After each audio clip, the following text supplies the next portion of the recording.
Welcome back to DIY Biotech. I'm Nick. Today I'm going to show you how to set up this bioreactor.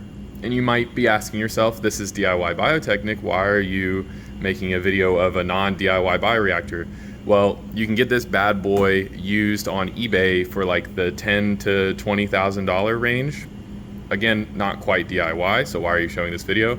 That's still way cheaper than a brand new bioreactor, which would be in the $30,000 to $50,000 range. But the main takeaways that I've had from my experience using these professional bioreactors are ideas on how to make DIY bioreactors. So thinking about how to redesign this head plate, how to sterilize things like that. That's what I want you to pay attention to in this video of like, how can we replicate this in a affordable DIY way? In this video, you'll see me use an autoclave, which is a multi-$100,000 machine, requires, utility steam and all of this mess. These probes are $250 each used. This is a pH probe and a DO probe. And again, the bioreactor itself is pretty expensive. So as you watch this video, try to think of things that we can use to replace these components. And if you're into that kind of DIY stuff, make sure you subscribe to the channel. I'm gonna build one of these one day. I'm gonna get around to it, I promise. It's gonna happen. So enjoy the rest of the video. So this is how I'm setting up this bioreactor. This is a 2-liter, happens to be Eppendorf brand. It's an Eppendorf BioFlow 120. And you can see it has a direct drive motor. It's gonna have a pH and a DO probe and whatever. We're prepping this for the autoclave, so I put everything in this bin so it can all just go in one piece. And I've hooked up about half of the pieces of equipment now, and I'll hook up the other half in the next clip of the video. But first what I did is I put the media in there. It just has 100 mils in there. For various reasons I have to pump in the media after it comes out of the autoclave in this case. But typically you can put the media in here, just don't add the sugar. So like if you're doing YPD or yeast peptone dextrose media for like yeast growth, you would want to put in the yeast extract and the peptone and the water, and then pump in the glucose after the autoclave cycle. So a few of the things that I want to point out here is that first there's this cooling loop, which I've foiled off. So there's the inlet and the outlet of that cooling loop. So this is a closed system. So it goes down, goes all the way around, and then comes back up. Some bioreactors don't have a cooling loop, they have a cool jacket. And so you may have that configuration, or you may not have a cooling loop at all. You don't always need a cooling loop. So any dead ends of tubing you want to foil off just so liquid doesn't get in there or transfer or anything like that. The next port we have here is the air supply line, the air sparge line. So I foiled that. That goes down, and that's that center loop with holes drilled in it there. So that's where we'll hook up the air after the autoclave. So we want that foiled off so nothing gets in or out. The next port we have here, I'm using for base addition. You could also use this as a sample port, but it goes down all the way to the bottom. You see that? Let's see. It's hard to see all the way in there. But it's this one right here that goes down, and then it goes flat to the bottom. You can see it between, it goes flat to the bottom. So it goes all the way to the very bottom of the vessel. So I'm using that one for base addition. You could also use it as a sample port, I'm sure. And this line is connected to this bottle with potassium hydroxide. 1 molar potassium hydroxide that I've prepared in there. So it has one tube that goes down to the bottom of the liquid, and then one tube that dead ends right at underneath the bottle cap to allow air to come in. So it's got a sterile filter, so I'll need to foil off that. So this will be hooked up to the peristaltic pump here, so it can pump in base. So that's the benefit of peristaltic pumps, is that you don't have to autoclave the pump, you just autoclave the tubing and you put it in the pump after it's sterilized, which is pretty cool. The next thing I've hooked up is this exhaust condenser. Typically, you can run a cooling solution through the condenser so that there's no evaporation from the bioreactor out the exhaust. But in this case, we're just growing at 30 Celsius, so we don't really lose anything to condensation, and the room temperature is pretty cool, so most of it condenses without the cooling loop. But either way, this is a closed loop that cools the outside, of course, because we wouldn't want the cooling fluid to get into the bioreactor. So I'll foil these off, but again, this is a closed loop. So this just dead ends right at the top of the bioreactor, and it comes out into this 1 liter bottle, and I just have it bubbling through some distilled water. And so that will just be able to accept any overflow. Like if this foams out, it'll collect in there, and I'll know, because I can't be watching the bioreactor all the time. And also it'll just prevent overflow getting into the bucket or getting into the room or something like that. You'll notice that on those 2 connections, I have this clamp. So this is just a simple clamp. That's clamped off, this is clamped off. Any tubing that goes in or out of the bioreactor has to be clamped off, or the heat from the autoclave will cause pressure changes and it will pump all of the base into the bioreactor. Ask me how I know. That's not a good thing. You can also see installed we have this baffle. This is separate from the head plate assembly, and these baffles help with mixing in the bioreactor. And then I've also put on the thumb screws that hold the top of the bioreactor on, so there's a little washer underneath. And these thumb screws are very loose. Like there's a good 1/4 inch of clearance. We don't want this sealed up yet. Okay, so some of the other ports we have, this is a sample port.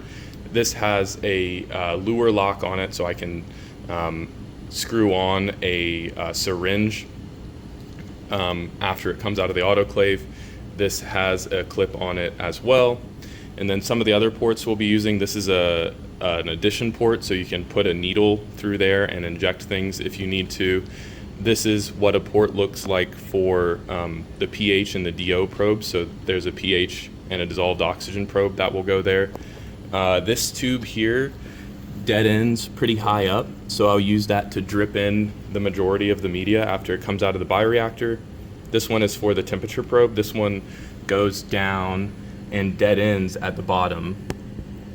So you can see that one right there. It dead ends at the bottom because it's just a temperature probe that's going to drop down, and the temperature probe does not need to be sterilized. This is just a block off plate. So those are about all the ports. Let me finish assembling it and I can show you the rest. Actually, first, this is what the DO probe looks like.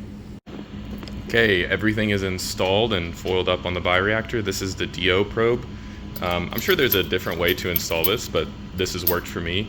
This is the pH probe here. You can see it's pretty loose, but the entire time you're using the bioreactor, there's positive pressure. You're always pumping air in. Right after it comes out of the autoclave, you should connect the air so that you have clean air being pressurized out of the bioreactor. So this has always worked for me. So it's a gel-filled pH probe that's autoclavable, and then this is a dissolved oxygen or DO probe that's also autoclavable. And I've foiled over those electrical connections. It probably doesn't matter, but I would say when in doubt, you should foil over everything. This is the motor that I've foiled over as well. That was the temperature port that I've foiled over. And I've connected this line here that goes here that I showed earlier. This is for the addition of the rest of the media when it comes out of the autoclave. So that's connected there. Of course, I clamped that off, and it has a similar bottle. This is what your bottles should look like. Maybe I'll include a link in the description to get these from eBay. But that goes into the bottom. This will need to very carefully add the sterile media and then pump it in. I've also foiled over this air intake. So this is a ratchet one that I put together. It's not very nice, and it's a little wobbly, but this is a strong base, so we're probably not going to get contamination in there. And then this one is a professional metal one, a proper one, and I've installed it the same way, just with foil on the end.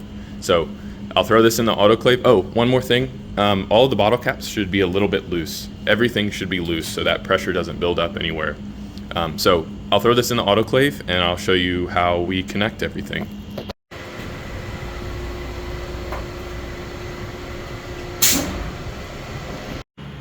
Fresh out the autoclave, and the first thing that I did was I turned on the air, the gas flow, to 1 standard liter per minute, just some airflow basically. And I connected the air hose line. So what I did, this is a sterile filter here, so everything from here on should be sterile. So I just took this 70% ethanol and just sprayed like crazy all around and in this tube, and then I very quickly removed the foil and added the air line. That's just the way that's been working for me. So you can see there's like these tiny bubbles leaking from there, and that's a good indication that there's positive pressure on the vessel because all of the clamps are on. So if I loosen this clamp, then we should get airflow into the exhaust bottle. Oh, I hear some sounds. Oh, this is the exhaust bottle, my bad. There it goes.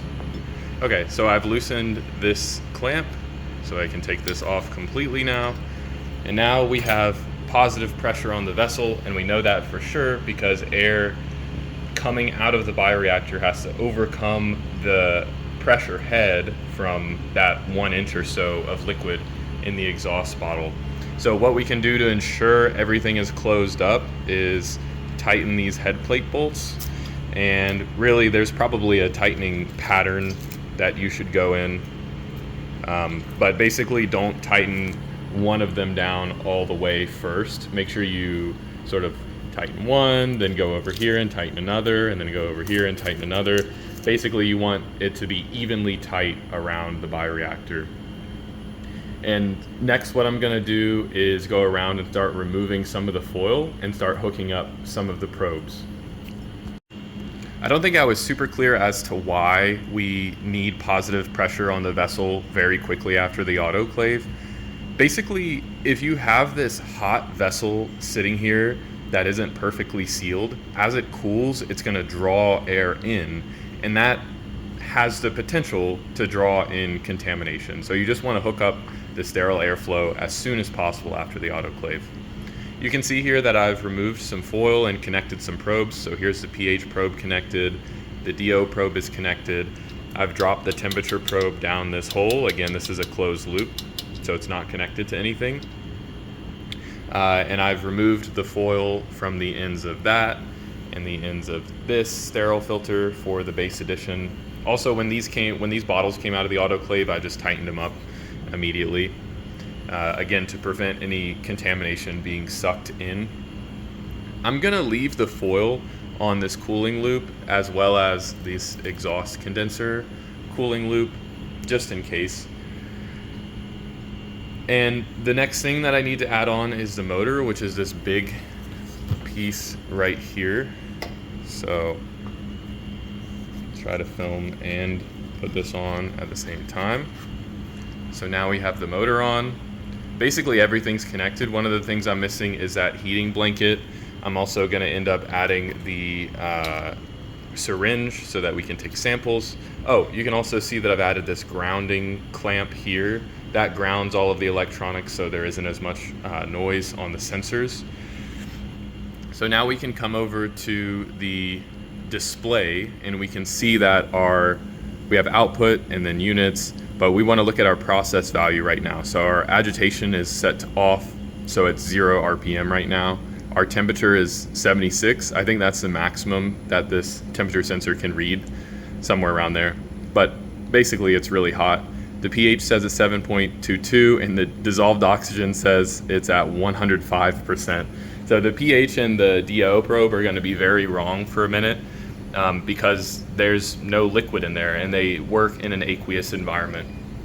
So next what I'm going to do is add the rest of the media. So in this particular scenario, we happen to be using some nitrogen base that's in there. And then we have this nasty hydrolysate media that we're trying to grow the yeast on. So I've sterile filtered it through these SteriCups, which I would highly recommend. I'll include an Amazon link in the description below. These are really cool if you're doing DIY stuff because you don't need to autoclave. You just pass your media through this. As long as you have a vacuum pump, you'll have sterile media in this bottle to work with. So highly, highly recommend these. Way faster than an autoclave as well. But this media is very sensitive to, well, it's not very sensitive to temperature, but the composition would change significantly if we threw it in the autoclave. So we need to sterilize it separately and then pump it into the bioreactor. One last thing that I want to say is that I haven't connected these tubes to the peristaltic pumps yet, and so I have not removed these clamps yet. If I remove this clamp, there's a chance that all of this base will just get sucked into the vessel, or all of the media in here will get pumped out into there, either of which would be bad. Once we clamp the peristaltic pump, these sort of clamp on. Once it's clamped on, then we can remove these. Very, very important. Okay, let me get the media, start pumping in, and the base hooked up and everything, and then we'll look again. Okay, I've got the pumps hooked up here. I don't know if you can hear it making noise, but the way this works is there's rollers in there that basically squeeze and massage liquid and gases, so any fluid, through the tube. You can see it's pumping. It's getting there. It's about to drop in. There it goes. Then down. And we should see it drip, drip, drip. There it is, dripping down. And it'll start turning that darker. So there's the hydrolysate over there, being pumped in. Going up and around, and then through this pump. So it pumps that way. I've also hooked up the base pump. So this is 1 molar potassium hydroxide, like I mentioned earlier. So that's hooked up, and the media addition pump is hooked up, so I was able to remove the clamps from both of those. The way that I added the media to that bottle was I basically had all of the hydrolysate, all of that liquid, in a different bottle. I took it to the laminar flow hood, the biosafety cabinet, sprayed everything with ethanol, and just took the cap off of the old bottle and put it into the new bottle.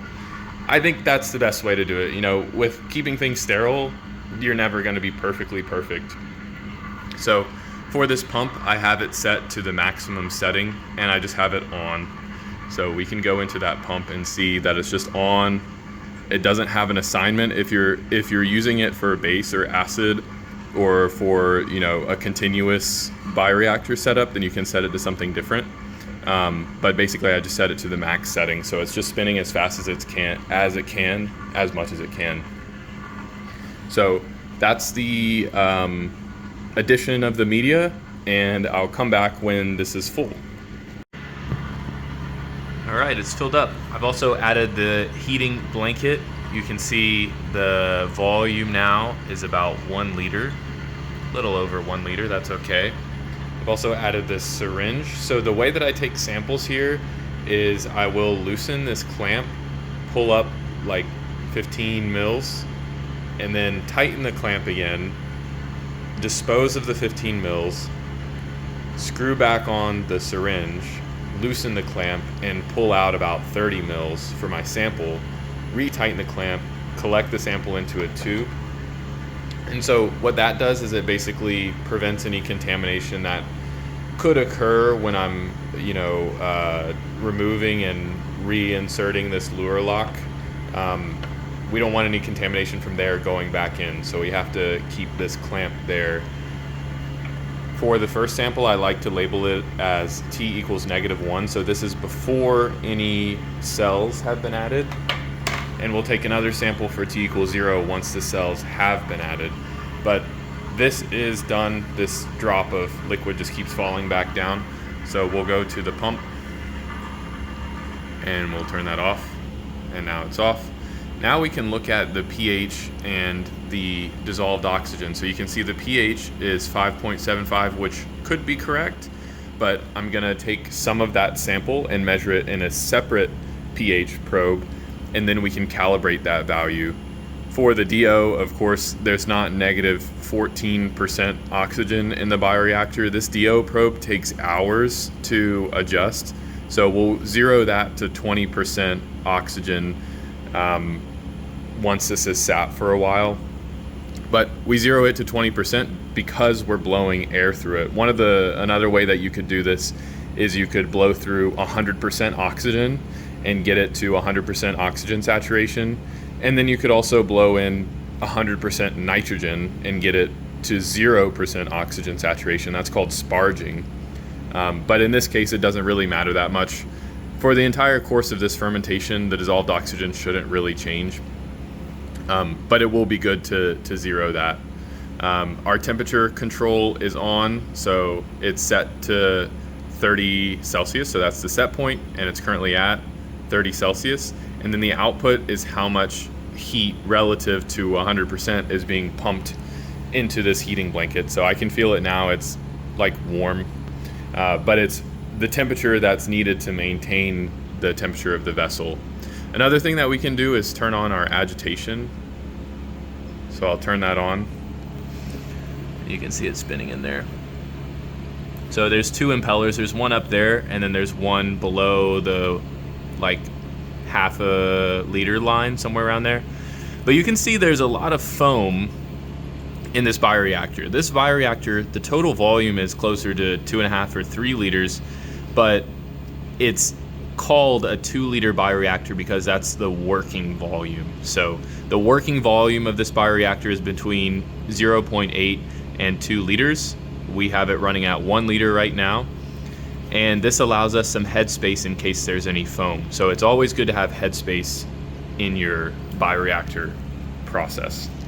Before inoculating the bioreactor, I did check that the pH, it actually is dead on 5.76, but if it wasn't, then you can go to calibrate pH, set 0, and then set it there. So crazy that it was dead on 5.76, but now we can turn on the pH control. So it wants to get it to pH 5.5, so the output is currently negative, which means it's trying to add acid. So if we did have an acid pump hooked up, then it would be adding acid now. But we only have a base pump hooked up. So we can go to that pump that has base, and we can say base. Actually, for this pump, we should prime it as well. It already looks like there's liquid in the line. So I'll just prime it a little bit, and to do that, I just hold this, and you see that some of the liquid moves in.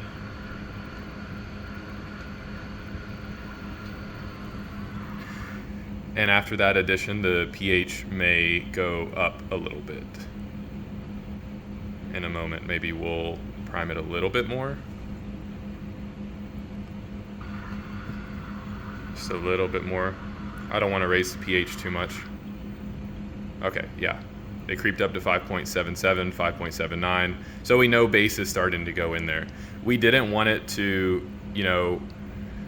when it needed to add base, think that it was adding some, and then the control system would get all messed up thinking it has to add a lot of base, and then it would way overshoot the target. So that's okay if our starting pH is 5.9 or 6.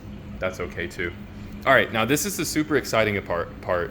I've prepared this syringe. This is a 60 ml syringe with a large diameter needle on there. Let's actually look and see what size needle that is. It is a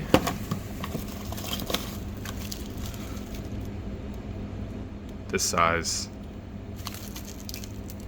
It's the black ones, I think, or pink ones, something like that. Maybe I'll include it in the description below, but it's a very large diameter needle, and that's because when we suck up and spit out the cells, we don't want pressure to build up in the cells to have shear forces and split apart. So with this large diameter needle, that's not going to happen. So I prepared this in the biosafety cabinet. What I did is I took about 100 mils of cells, spun them down at 2000 RPM, or 2000 G rather, for 4 minutes, and then poured off the supernatant and resuspended in a buffer called PBS. You could use water, you could use any buffer, but I want to get rid of that media basically. So I basically washed the cells. And we're going to add this into the self-sealing septa there. And so I'm going to try to do this one-handed, but I'm just going to spray like crazy ethanol everywhere, just on everything. Yeah. So then I'm gonna remove the tip cover of this needle. We'll drop it there and immediately go in. Okay. So this is the fun part. This is the inoculation. This is also a strain that doesn't produce any foam. It actually reduces foam, which is really cool. So as we add this, we might watch the foam levels go down. There it goes. It's also a red yeast. It produces carotenoids. That's why it's so pink. You can see lots of cells streaming in. We're starting at a really high optical density. There it goes. That's all the cells, and the septa is sealed back up. So no contamination. We're inoculating at a very high cell density because the higher inoculation cell density you can have, the less risk of contamination. So in our case, we're starting at an OD of about 1, which is huge. That's about 1 gram per liter of cells, give or take, maybe 2 grams per liter of cells. So we have less potential contamination. You can see some of the foam has gone down a little bit. Sometimes I just shake the whole bioreactor. It's easier to do with 2 hands. But anyway, it's inoculated, so we'll take a T=0 sample, and then we'll check on it in a second. All right, everything is inoculated and running smoothly. The only thing I want to change is the stirring is a little high. I don't think we need that much stirring. That looks more gentle. We aren't growing that fast, so we don't need it crazy. Another setting that we have is it's still at 1 standard liter per minute for the gas flow. I think that's fine. The doubling time of this culture is going to be like 5 hours, 6 hours, best case scenario. If your doubling time is closer to like 30 minutes or an hour, then you want to be worried about cooling the bioreactor, having higher airflow, having higher agitation rates. But for this condition, I think this is plenty. The next thing that I'm going to do is calibrate the DO probe, but that's going to take a few hours. So that's all I have here.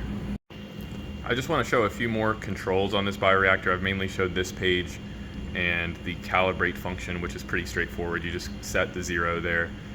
You can also use like auto culture modes. I've never wanted to use those before. You can control the pumps, say what each of the pumps do. So that one's a base pump. And then there's also this nice graph that is going to show you, what's going on day by day. Let's see if we can find the current chart. The days are all messed up.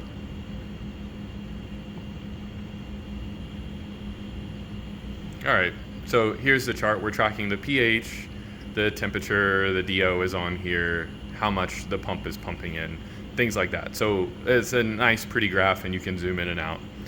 The really interesting thing is what's called this cascade function here. This is a very basic cascade. I think the more expensive bioreactors will have more fine-tuned control. I have this set off right now because it doesn't matter that much. But you imagine that the dissolved oxygen in the bioreactor is going to go down at some point. The cells are going to consume all of it. The bioreactor needs to make a decision as to whether it should increase the stirring to increase dissolved oxygen, increase the total airflow to increase the dissolved oxygen, or to add higher amounts of oxygen percentage if you have pure oxygen hooked up. And so then what you end up having to use is this cascade function. So as the DO drops, first what it's going to do, well, here, let's set this to 400 so that it looks more interesting. So the DO output here is basically how much the machine is trying to add oxygen to the system. So if the DO drops from 20% to 19% and you have it set at 20%, it may give you a 10% effort to up the oxygen back up. And in that case, if you're looking at 10% effort, the airflow rate is going to be constant at 1 standard liter per minute until it's giving 60% effort. So the first thing that the bioreactor is going to try to do is increase the stirring. So if it's trying to increase the dissolved oxygen, the first thing it's going to do is slowly increase the stirring. And then once it is trying really hard to increase the oxygen content, then it will increase the airflow very quickly. And you can, fine tune these kinds of controls with nicer systems. But this is a very basic cascade, and understanding a cascade functionality is really important for industrial biotechnology and industrial systems in general. Hope you learned something. Thanks for watching. Bye.